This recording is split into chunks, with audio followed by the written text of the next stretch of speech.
Allah.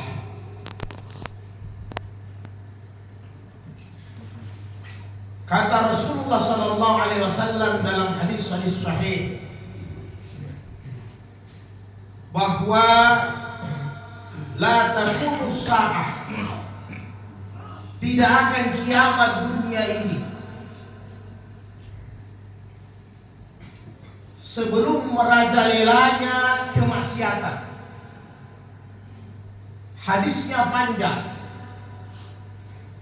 Di ujung hadis Rasulullah SAW bersabda, salah satunya adalah tidak akan kiamat dunia ini sebelum wayazhara zina, merebaknya zina, tersebar luasnya zina, mudahnya akses perzinahan. Dalam hadis yang lain, ketika akan kiamat dunia, manusia tidak punya malu, kata Nabi, diangkat malunya. Mereka akan berzinah di tengah-tengah jalan, seperti mana binatang-binatang. Saudaraku yang dimuliakan Allah, dengan perkembangan zaman yang luar biasa, teknologi yang luar biasa hari ini, manusia sudah sampai ke bulan, bahkan angan-angannya melebihi bulan, mau sampai di langit. Maka apa yang terjadi? Ada manfaatnya, tapi begitu banyak mudaratnya. Artinya apa? Dengan perkembangan teknologi hari ini, zaman yang begitu luar biasa canggihnya, ilmu pengetahuan komplitnya luar biasa. Sebelum keluar dari rahim ibu bisa ditahu jenis kelamin dengan ilmu pengetahuan. Bisa ditahu manusia siapa nasabnya bapaknya lewat teknologi DNA. Bisa diambil foto, video, gambar lewat teknologi CCTV dan lain sebagainya, tanpa perlu ada saksi hari ini di pengadilan. Bagaimana hebatnya dunia hari ini. Di samping itu, mudaratnya bagi kita umat Islam adalah, salah satunya adalah tanda-tanda kiamat yang besar. Perzinahan merajalela di mana-mana. Apakah lewat pornografi, porno aksi, lewat media sosial, dan begitu banyak. Aplikasinya mudah diakses. Tidak seperti dulu 80-an, 70-an yang kita rasakan. Perzinahan lebih sulit. Hari ini, na'udzubillah min zalik, dengan mengakses gambar-gambar, video-video, bahkan bukan hanya di rumah, di masjid pun bisa diakses. Kata Rasulullah dalam hadis Sahih Muslim, manusia tidak bisa lepas dari kecenderungan berzina. Makanya hati-hati, senantiasa berdoa kepada Allah agar dilindungi dari zina. Kenapa? Karena kata Rasulullah, melalui mata ada zina ainain, mata, kedua mata. Ada zina yadain, ada zina kedua tangan. Ada zina rijlain, kedua kaki. Ada zina akal, otak. Zina mata dengan penglihatan. Zina tangan dengan meraba, memegang. Zina kaki, kata Nabi, dengan mendatangi. Maka ini nanti dibenarkan atau ditolak dengan perzinahan, kemaluan puncaknya.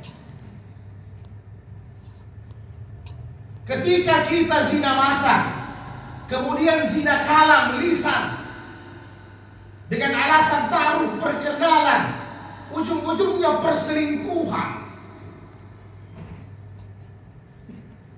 dengan dalil, saling nasihat menasihati, tapi tanpa mahram.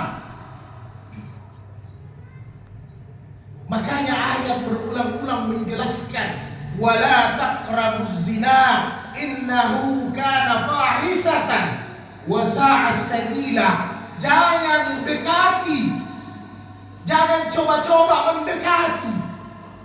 Jauhi memang hal-hal yang akan menyebabkan perzinahan, kata Nabi, kata Allah Ta'ala. Kenapa? Karena hal-hal yang mendekati saja perzinahan, fahishatan, itu keji. Wasa'as sabila, jalan itu kotor, buruk, hindari. Perzinahan tidak langsung kemaluan dengan kemaluan. Mulai dari pandangan mata, lisan, pegangan tangan, langkah kaki, sampai dibenarkan dengan kemaluan. Maka ini kata Nabi, semua namanya perzinahan. Beruntung kita dalam hukum Islam. Hanya perzinahan kemaluan dengan kemaluan yang ada hududnya, hukumannya. Maka kata Nabi dalam hadis sahih, ambil hukum dari aku, ambil hukum dari aku.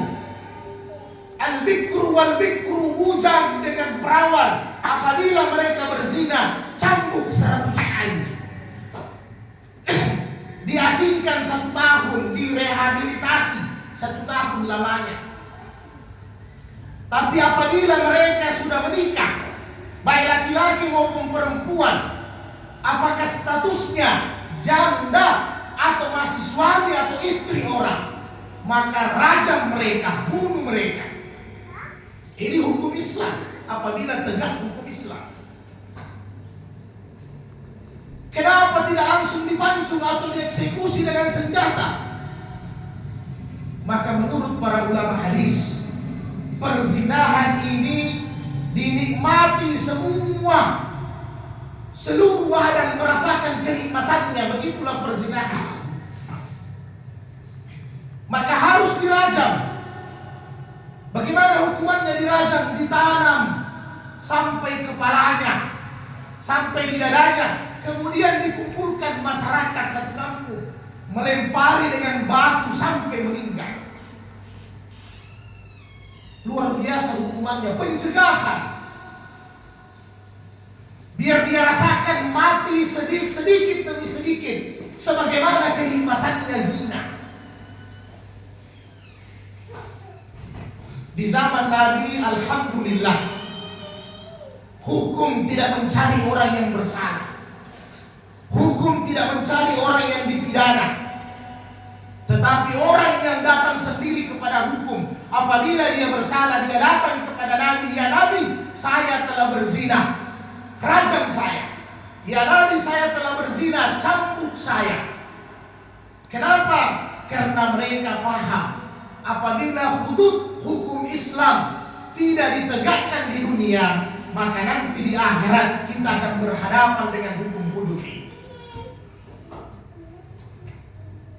Sehingga para ulama menggambarkan, apabila nantinya timbangan amal kebaikan dan keburukan kita ditimbang di yaumil mizan, kebaikan kita berat daripada keburukan, tetapi ada dosa zina, maka ditahan sementara.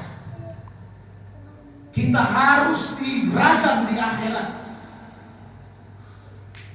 di laundry kita sementara, Bapak, dicuci, dibersihkan, dijemur, disetrika di akhirat. Nanti bersih baru kita bisa dipersilahkan. Tetapi siapa tahu lamanya berapa lama. Ayat ini turun, Al-Isra ayat 32. Pemuda-pemuda di zaman Nabi datang kepada Rasul, ya Rasul, izinkan kami berzina. Seolah-olah mereka minta fatwa dari Nabi agar dilegalkan berzina. Maka turun ayat ini. Jangankan berzina, perkara-perkara yang mendekati zina kalian harus tinggalkan. Ketika Nabi berada di masjid dalam satu majelis dengan para sahabat, Saudaraku yang berbahagia, maka datanglah seorang pemuda. Kemudian dia berkata, "Ya Rasulullah, izani bizina, izinkan saya untuk berzina." Semua sahabat marah, menatapnya dengan tatapan yang marah. Tiba-tiba Nabi berkata, "Ijlis, ta'al gerib, duduk sini dekat dengan saya," kata Nabi. Inilah hikmahnya Nabi dalam menyampaikan agama. Kemudian Nabi sampaikan kepada dia, "Wahai pemuda, maukah engkau ibumu dizinai sama orang lain? Maukah engkau saudara perempuanmu dizinai sama orang lain? Maukah engkau anak perempuanmu dizinai sama orang lain? Maukah engkau tantemu dari bapakmu dizinai sama orang lain? Maukah engkau bibimu dari ibumu dizinai sama orang lain?" Beberapa kali pertanyaan. "La wallah ya Rasulullah, saya tidak ingin ya Rasulullah. Semua ibu saya, saudara perempuan saya, bibi saya, anak saya dizinai oleh orang lain." Maka kata Nabi, begitu juga orang lain tidak mau keluarganya dizinai. Kemudian Rasulullah memegang dada pemuda itu. Kemudian Rasulullah mendoakan, "Allah maghfir li zambahu." Ya Allah, ampuni dosanya pemuda ini. Wa tahhir qalbahu, sucikan hatinya. Wa hassin farjahu, jaga kemaluannya. Maka setelah ini, maksiat yang paling dijauhi oleh pemuda ini adalah zina, sampai dia meninggal bebas dari zina. Maka para ulama hadis menganjurkan kepada kita, utamanya setiap hari salah satu doa yang kita berlindung darinya selain riba, selain hamar dan dosa-dosa besar lainnya, kesyirikan, salah satunya adalah berlindung daripada dosa zina. Hati-hati saudaraku yang berbahagia. Bagaimana remaja-remaja kita hari ini? Hanya dengan Android, HP yang ada di tangan, kita sudah menggenggam dunia. Hanya dengan jari-jari kita dalam waktu singkat, kita sudah bisa berada di Amerika. Semua akses dunia bisa kita tahu. Maka tugas kita untuk menjaga mereka, saudara-saudaraku yang berbahagia. Berapa banyak, bahkan masih pendidikan dasar, anak-anak sudah berzina. Masuk pendidikan menengah, anak-anak berzina begitu banyak. Pendidikan atas sampai mahasiswa, bahkan di perkantoran-perkantoran, di perusahaan-perusahaan, begitu banyak perselingkuhan dan perzinahan yang mereka anggap itu remeh, padahal dosanya besar. Kata Rasulullah dalam hadis-hadis sahih, tidak ada dosa yang besar sesudah syirik kepada Allah kecuali zina. Besar dosanya. Orang tua banting tulang menyekolahkan anak-anak di kampung, kendati mereka makan ala kadarnya, untuk mengumpulkan uang anaknya pendidikan di kota. Tapi sayang, apa yang terjadi? Hublah pacaran dianggap hal yang biasa. Membonceng wanita yang tidak mahram, memegang, meraba dianggap hal yang biasa. Padahal itu hukumnya haram. Di zaman Umar bin Khattab, seorang pemuda sempat meraba wanita, sempat mencium wanita, dicambuk 40 kali hukumannya. Bagaimana dengan zina yang disebutkan tadi dirajam? Sama dengan mabuk, satu tetes hamar, satu butir narkoba, dicambuk 40 kali, itu hukumannya dalam Islam. Ini apa? Untuk pencegahan.